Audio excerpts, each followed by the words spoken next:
आज के लेक्चर में हम अंडरस्टैंड करेंगे टाइप 3 हाइपर सेंसिटिविटी रिएक्शंस और इनके मैकेनिज़म्स और एग्जांपल्स को इस लेक्चर में डिस्कस करेंगे। टाइप 3 हाइपर सेंसिटिविटी रिएक्शंस, जिस तरह से हमने पहले भी इसको देखा है, ये एंटीबॉडी मीडिएटेड रिएक्शंस होते हैं। एंटीबॉडी मीडिएटेड, इसका मतलब क्या है कि इसमें एंटीबॉडीज़ इन्वॉल्व होती हैं।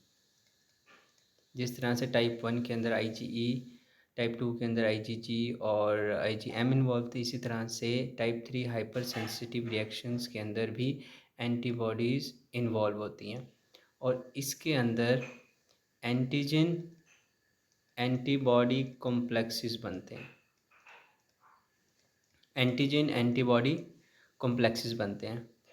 अब नॉर्मल मैकेनिज़्म है बॉडी का कि जब भी कोई एंटीजन बॉडी के अंदर आता है तो बॉडी उसके अगेंस्ट स्पेसिफिक एंटीबॉडीज़ बनाती है।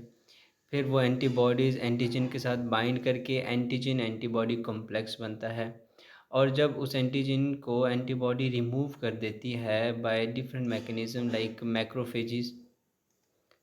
मैक्रोफेजिस क्या करते हैं, उस कॉम्प्लेक्स को फैगोसाइटोसिस के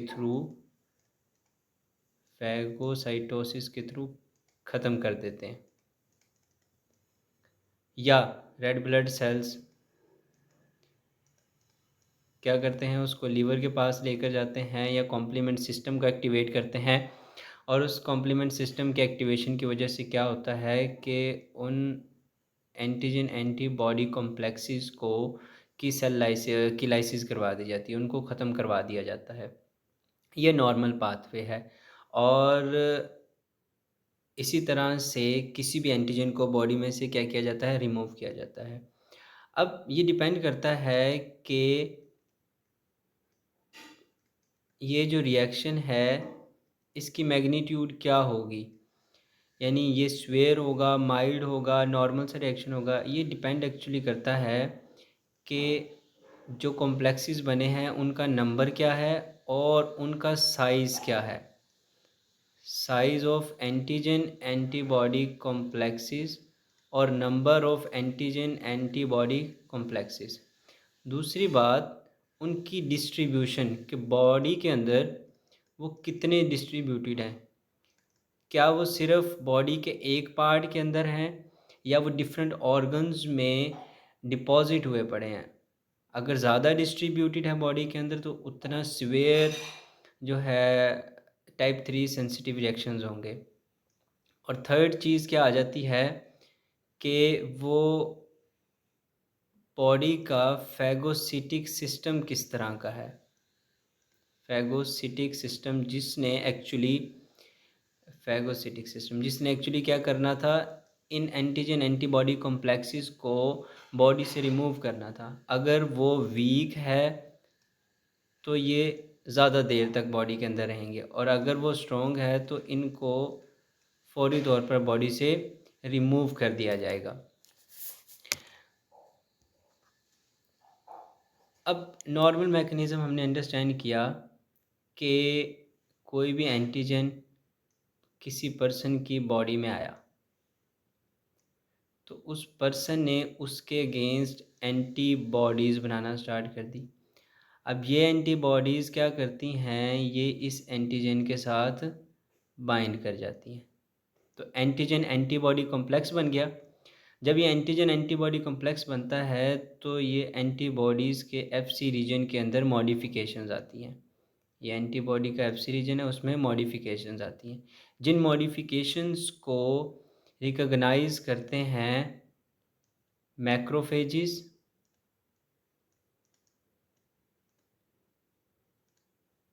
या न्यूट्रोफिल्स, और we can say macrophages and complement proteins.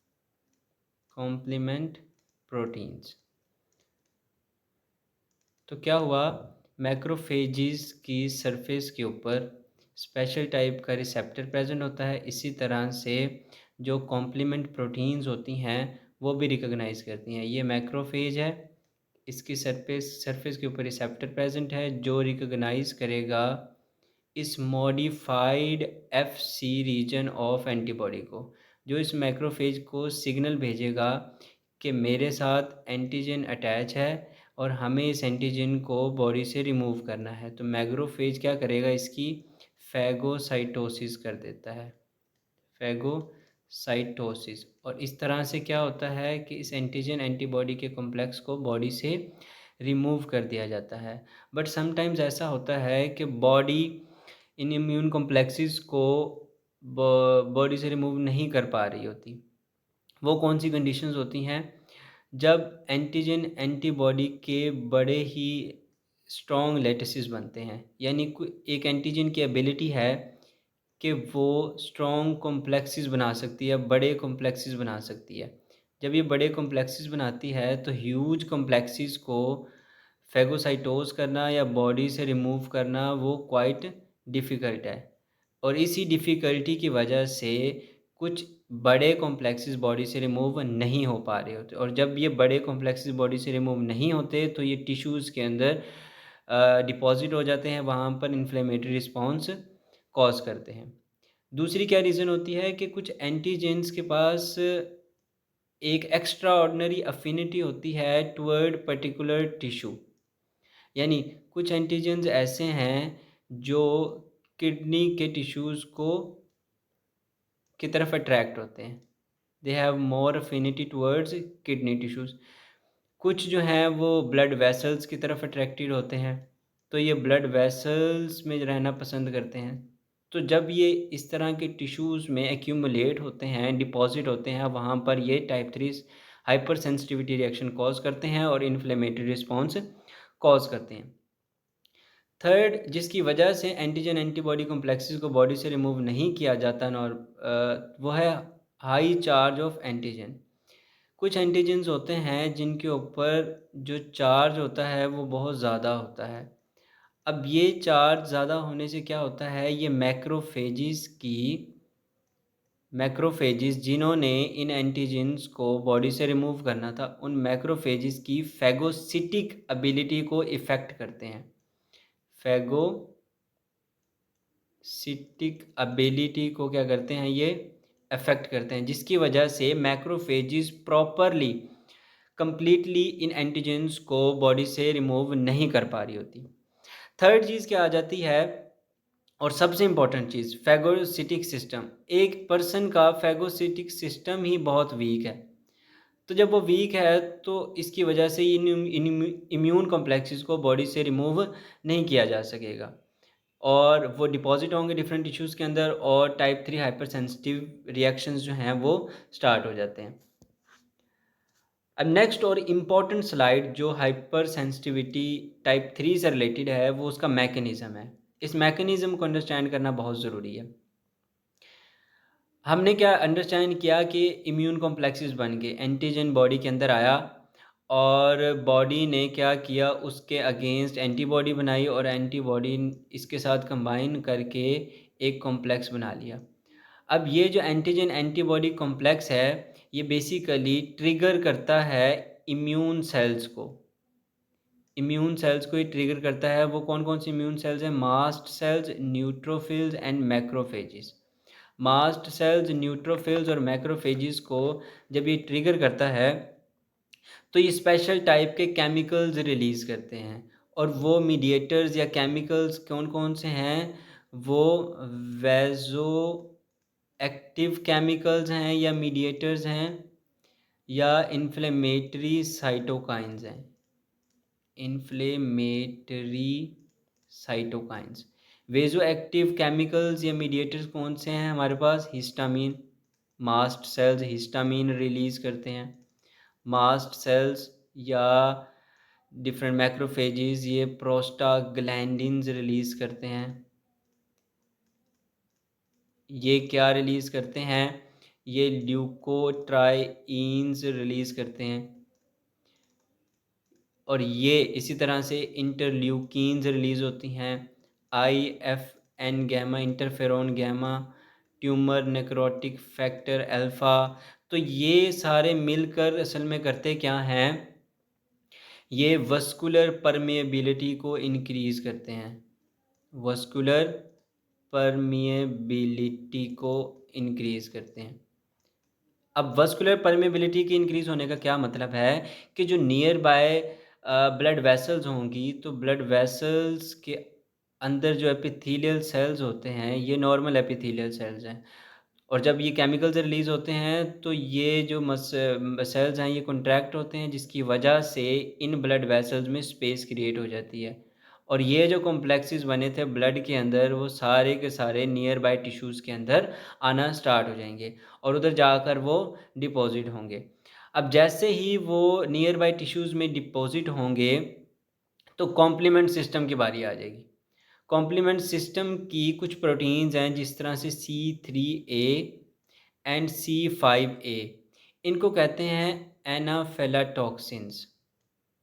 एनाफिलाटॉक्सिन्स या सिंपल वर्ड्स में इनको कहते हैं कीमो अट्रैक्टेंट। Chemo attractant. अच्छा, अब ये कीमो अट्रैक्टेंट क्या करते हैं? ये फर्दर रिक्रूट करते हैं दूसरे मैक्रोफेजेस को और न्यूट्रोफिल्स को, कि भाई बहुत ज़्यादा प्रॉब्लम हो गई है, आप आओ और यहाँ आकर फैगोसाइटोसिस शुरू करो। तो और ज़्यादा मैक्रोफेजेस और न्यूट्रोफिल्स आना स्टार्ट हो जाएंगे उस टिश्यू के अंदर जहाँ पर ये कॉम्प्लेक्स फॉर्मेशन हुई थी। अब ये मैक्रोफेजेस न्यूट्रोफिल्स क्या करते हैं? मैक्रोफेजेस जिस तरह से हिस्टामिन रिलीज़ करते हैं, साइटोकाइन्स, कीमोकाइन्स, प्रोस्टाग्लैंडिन, ल्यूकोट्राइन्स, ये सब आकर क्या करेंगे? वस्कुलर परमेबिलिटी को इंक्रीज़ करेंगे। वो कॉम्प्लेक्स आएंगे और कॉम्प्लीमेंट प्रोटीन्स आएंगी, मैक्रोफेजेस आएंगे, जिसकी वजह से मैक्रोफेजेस इन कॉम्प्लेक्सेस को रिमूव करने की कोशिश करेंगे, इनकी फैगोसाइटोसिस करना स्टार्ट कर देंगे। दूसरी तरफ न्यूट्रोफिल्स हैं, न्यूट्रोफिल्स प्रोटीएजेस रिलीज़ करेंगे। ये प्रोटीएजेस क्या करेंगे? ये कोलेजन को डिग्रेड करना स्टार्ट कर देंगे। हमारे टिश्यूज़ के अंदर जो कोलेजन होगी या इलास्टिन प्रोटीन्स होंगी, उनको ये डिग्रेड करना स्टार्ट कर देंगे। उनकी डिग्रेडेशन की वजह से क्या होगा कि जो प्रोटीन्स हैं, वो उनकी जो एबिलिटी है वर्क करने की, कोलेजन का जो काम है वो उस टिश्यू के अंदर नहीं होगा, इलास्टिन का जो काम है वो उस टिश्यू के अंदर नहीं होगा। इसी तरह से न्यूट्रोफिल्स ऑक्सीजन फ्री रेडिकल्स भी रिलीज़ करते हैं। ऑक्सीजन फ्री रेडिकल्स ये क्या करते हैं? ये नेबरिंग टिश्यूज़ के अंदर की डेथ स्टार्ट करवा देते हैं, जो उनके आसपास के टिश्यूज़ हैं। तो अब हमने क्या अंडरस्टैंड किया कि इस पूरे रिएक्शन के रिज़ल्ट में क्या-क्या हो रहा है कि नेबरिंग टिश्यूज़ की भी डेथ हो रही है, कोलेजन की भी, इलास्टिन प्रोटीन्स जो हैं उनकी डेथ हो रही है और कॉम्प्लेक्सेस जो हैं उनकी डेथ हो रही है। और उसके साथ-साथ ये जो कॉम्प्लेक्सेस हैं ये एक्टिवेट करते हैं प्लेटलेट्स के साथ। प्लेटलेट्स के साथ ये इंटरैक्ट करते हैं और प्लेटलेट्स का क्या काम है? प्लेटलेट्स क्लॉट बनाने में हेल्प करते हैं। तो ये क्या करते हैं? ब्लड वेसल्स के अंदर क्लॉट बनाना शुरू कर देते हैं, या टिश्यूज़ के अंदर क्लॉटिंग करना शुरू कर देते हैं। जहाँ पर भी ये प्रेज़ेंट होंगे प्लेटलेट्स, वहाँ पर ये क्लॉटिंग करना शुरू कर देंगे। अब इस पूरे रिएक्शन के रिज़ल्ट में हमने देखा कि सेलुलर डेथ हो रही है। सिर्फ़ एंटीजन और एंटीबॉडी की डेथ नहीं हो रही। जो कॉम्प्लेक्स था जिसको रिमूव करना था, सिर्फ़ उसकी डेथ नहीं हो रही, बल्कि नेबरिंग टिश्यूज़ को भी डैमेज किया जा रहा है।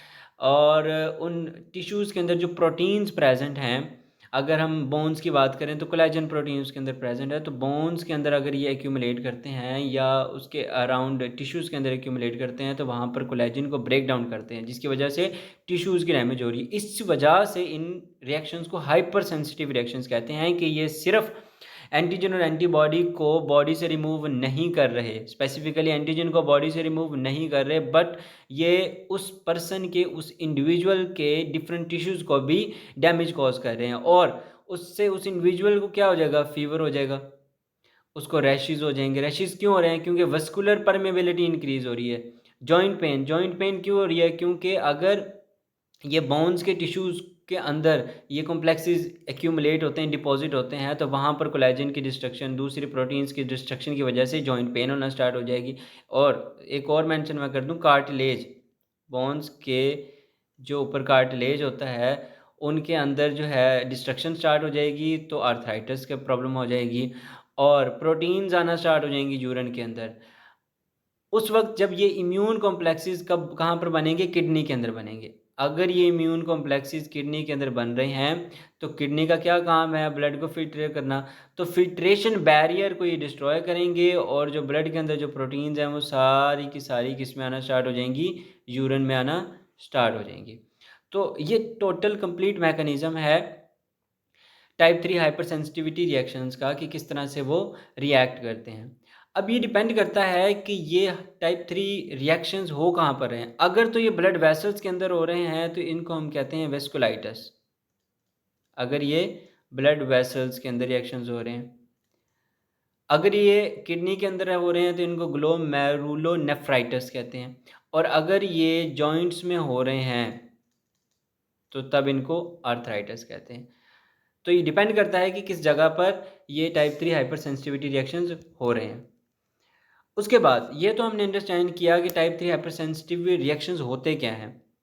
अब हम ये देखते हैं कि इन रिएक्शंस को क्योर करने में या इन रिएक्शंस से बचने में कितना टाइम लगता है बॉडी को। तो इसमें दो कंडीशंस है हमारे पास। पहली स्पॉन्टेनियस रेजोल्यूशन है और दूसरी हमारे पास क्रॉनिक रेजोल्यूशन है, you can say. Spontaneous resolution का क्या मतलब है कि ये फौरी तौर पर क्या हो जाएंगे, ठीक हो जाएंगे। और क्रॉनिक का मतलब क्या है कि इनको बहुत ज़्यादा टाइम लगेगा ठीक होने के अंदर। इसको कुछ एग्जांपल से समझते हैं कि बॉडी के अंदर एंटीजन आया, उसके अगेंस्ट एंटीबॉडीज़ बनी, एंटीजन एंटीबॉडी कॉम्प्लेक्स बन गया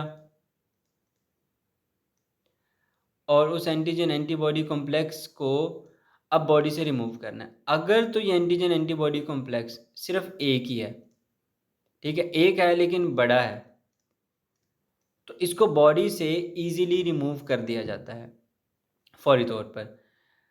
अगर फॉर एग्जांपल हम इस अंडरस्टैंड करते हैं ग्लोमेरुलोनेफ्राइटिस, किडनी के अंदर एक बैक्टीरिया का इन्फेक्शन हो गया, let's say strepto streptococcal bacteria का इन्फेक्शन हो गया। तो स्ट्रेप्टोकोकल बैक्टीरिया के एंटीजेंस के अगेंस्ट बॉडी में एंटीबॉडीज़ बनेंगी। अब वो एंटीबॉडीज़ क्या करेंगी, वो एंटीबॉडी कॉम्प्लेक्सेस जो हैं किडनी के अंदर एक्यूमुलेट होंगे, मैक्रोफेजेस न्यूट्रोफिल्स ये आएंगे, वहाँ पर आकर फेगोसाइटोसिस करेंगे। और कब तक फेगोसाइटोसिस करेंगे, उस वक्त तक जब तक इस बैक्टीरिया का लोड कम नहीं हो जाता। जब ये बैक्टीरिया ख़त्म हो जाएगा तो टाइप 3 रिएक्शंस भी ख़त्म हो जाएंगे, सिंपल सी बात। उसके बाद passive antibodies, like early 90s के अंदर जब डिफरेंट एनिमल्स की स्पेसिफिकली हॉर्स की एंटीबॉडीज़ दी जाती थी डिप्थेरिया को ट्रीट करने के लिए। डिप्थेरिया एक डिजीज़ है जिसको ट्रीट करने के लिए हॉर्स की एंटीबॉडीज़ दी जाती थी। तो उसकी वजह से क्या होता था कि उस पर्सन की बॉडी, ये वो पर्सन है जिसको डिप्थेरिया है और इसको ट्रीट करने के लिए हॉर्स की एंटीबॉडीज़ इसमें इंजेक्ट की गई, तो इस पर्सन की बॉडी इन एंटीबॉडीज़ को एंटीजन कंसिडर करती है बिकॉज़ ये दूसरे एनिमल की है और इसके अगेंस्ट एंटीबॉडीज़ बनाना स्टार्ट कर देती है। इस तरह की सिचुएशन को कहते हैं सीरम सिकनेस। सीरम सिकनेस इसमें भी क्या होता है, इसमें फीवर, आर्थराइटिस, रैशेस होना स्टार्ट हो जाते हैं उस जगह पर जहाँ पर वो एंटीबॉडीज़ इंजेक्ट की गई थी। लेकिन जब तक ये एंटीबॉडीज़ इस पर्सन की बॉडी में रहेंगी तब तक टाइप 3 रिएक्शन रहेगा, और जैसे ही एंटीबॉडीज़ ख़त्म हो जाएंगी बाय मैक्रोफेजेस और बाय बॉडीज़ इम्यून सिस्टम, तब इनको रिमूव कर दिया जाएगा, तब ये टाइप 3 रिएक्शन ख़त्म हो जाएगा। इसी तरह से लेटेस्ट जो एग्जांपल है या लेटेस्ट जो रिसर्च है वो है मोनोक्लोनल एंटीबॉडीज़ से रिलेटेड। अगर मोनोक्लोनल एंटीबॉडीज़ का आपको नहीं पता तो मेरी एक और वीडियो है मैकेनिज्म ऑफ मोनोक्लोनल एंटीबॉडीज़, जिसमें मैंने कम्प्लीटली डिस्क्राइब किया है मोनोक्लोनल एंटीबॉडीज़ को, इनके मैकेनिज्म ऑफ एक्शन को। तो ये एंटीबॉडीज़ जनरेट की जाती हैं माउस से ताकि ह्यूमन डिजीज़ को क्योर किया जाए।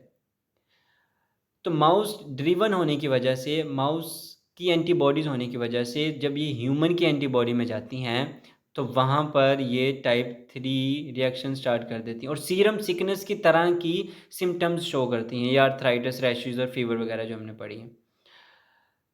लेकिन ये एक बहुत अच्छा ट्रीटमेंट भी है मोनोक्लोनल एंटीबॉडीज़। तो इस वजह से इस ट्रीटमेंट को रिटेन रखने के लिए, फर्दर फ्यूचर में यूज़ करने के लिए, अब जो एंटीबॉडीज़ माउस से डिराइव की जाती हैं, उनको क्या किया जाता है, उनको ह्यूमनाइज़ किया जाता है, ताकि वो जब ह्यूमन बॉडी के अंदर आएँ तो वहाँ पर सीरम सिकनेस की तरह के सिम्पटम्स शो ना करें। तो अभी हमने क्या अंडरस्टैंड किया स्पॉन्टेनियस रेज़ोल्यूशन को, कि अगर एक लंप है या एक लंप और बहुत बड़ा है, तो उसको बॉडी से रिमूव कर दिया जाएगा। बट कुछ ऐसे एंटीजेन्स होते हैं जो बॉडी के अपने एंटीजेन्स होते हैं, जिनको ऑटो एंटीजेन्स कहते हैं या सेल्फ एंटीजेन्स कहते हैं। तो ये एंटीजेन्स क्या करते हैं, अब ये बॉडी के अंदर ही प्रेजेंट है, तो इनको बॉडी से रिमूव करना कंप्लीटली तौर पर रिमूव नहीं किया जा सकता। तो ये जो टाइप 3 का रिएक्शन है, ये लंबे अरसे तक चलता है। इस वजह से इसको क्रॉनिक डिजीज़ भी कहते हैं, या chronic condition of type 3 hyper sensitivity reactions, जिसके एक एग्जांपल है सिस्टेमिक ल्यूपस एरिथेमेटोसस, जो अगर किडनी में एक्यूमुलेट हो जाए, उसी तरह से अगर ये ब्लड वेसल्स में एक्यूमुलेट हो जाए, तो या ब्लड वेसल्स के कुछ एंटीजेंस हों जो एंटीबॉडी कॉम्प्लेक्सेस बना रहे हों, या किडनी के कुछ एंटीजेंस हो जो एंटीबॉडी कॉम्प्लेक्सेस बना रहे हों, तो उस केसेस में इनको बॉडी से रिमूव करना बहुत डिफ़िकल्ट होता है, और ये एक क्रॉनिक इन्फ्लेमेशन कॉज करते हैं, और वो हाइपर सेंसिटिविटी रिएक्शन लंबे अरसे तक चलता है उस इंडिविजुअल के अंदर। अब बहुत ही एक इम्पॉर्टेंट रिएक्शन है टाइप 3 हाइपर सेंसिटिविटी रिएक्शन से related, which is Arthus reaction. Arthus reaction basically क्या है, ये लोकलाइज्ड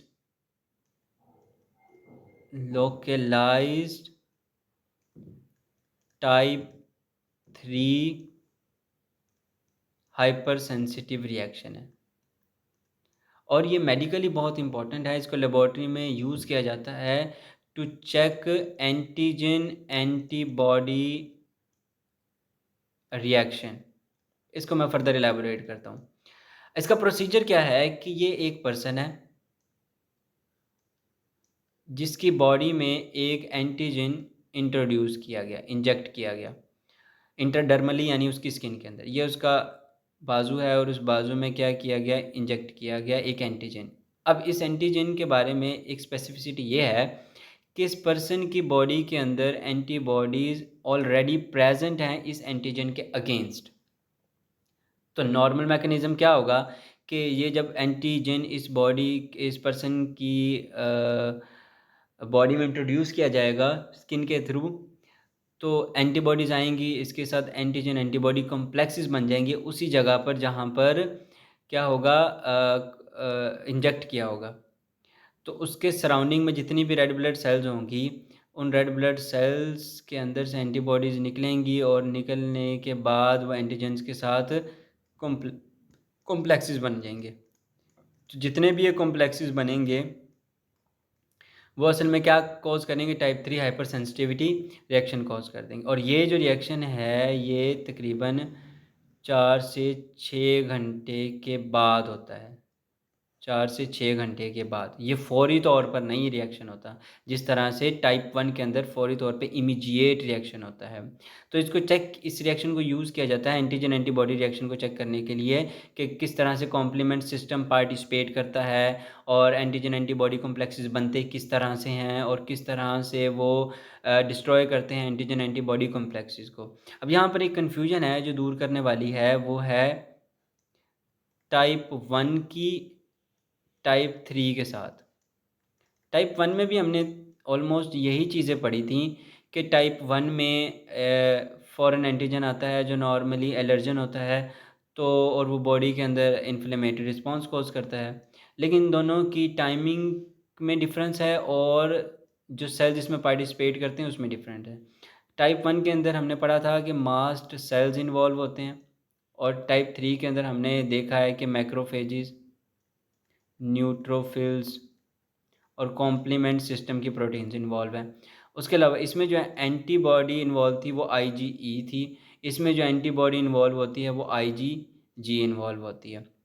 और टाइमिंग का क्या डिफरेंस है कि ये इमीडिएट रिस्पॉन्स है, और उसके बारे में मैंने पढ़ा भी था कि टाइप 3-1 को immediate type hyper sensitivity reaction भी कहते हैं, क्योंकि ये मिनट्स में एक्टिवेट हो जाता है, जबकि इसको एक्टिवेट होने में 4 to 6 आवर्स लगते हैं, जबकि दोनों में काम इन्फ्लेमेशन का ही हो रहा है, और इसमें कॉम्प्लेक्सेस बनते हैं और इसमें किसी भी तरह का कोई कॉम्प्लेक्स नहीं बनता। तो ये है आर्थस रिएक्शन, और ये उसकी डायग्राम भी शो की हुई है। इसके जो सिम्पटम्स हैं वो क्या होते हैं कि लोकलाइज्ड ब्लीडिंग होना स्टार्ट हो जाती है, क्योंकि वहाँ पर वस्कुलर परमेबिलिटी इंक्रीज़ होगी, जिसकी वजह से ब्लड बाहर आना स्टार्ट हो जाता है। लोकलाइज्ड ब्लीडिंग होना स्टार्ट हो जाती है। यहाँ पर रैशेज़ हमें इधर नज़र आ रहे हैं, यहाँ पर रैशेज़ होना स्टार्ट हो जाते हैं, और फीवर। तो ये कुछ उसके सिम्पटम्स हैं आर्थस रिएक्शन के, जो टाइप 3 हाइपर सेंसिटिविटी का रिएक्ट की ही एक टाइप है, जिसको localised type 3 hyper sensitive reactions कहते हैं। तो ये आज का लेक्चर था, जिसके अंदर हमने टाइप 3 को अंडरस्टैंड किया, उसके मैकेनिज्म को देखा, उसके एग्जांपल को डिस्कस किया। Thank you so much for watching.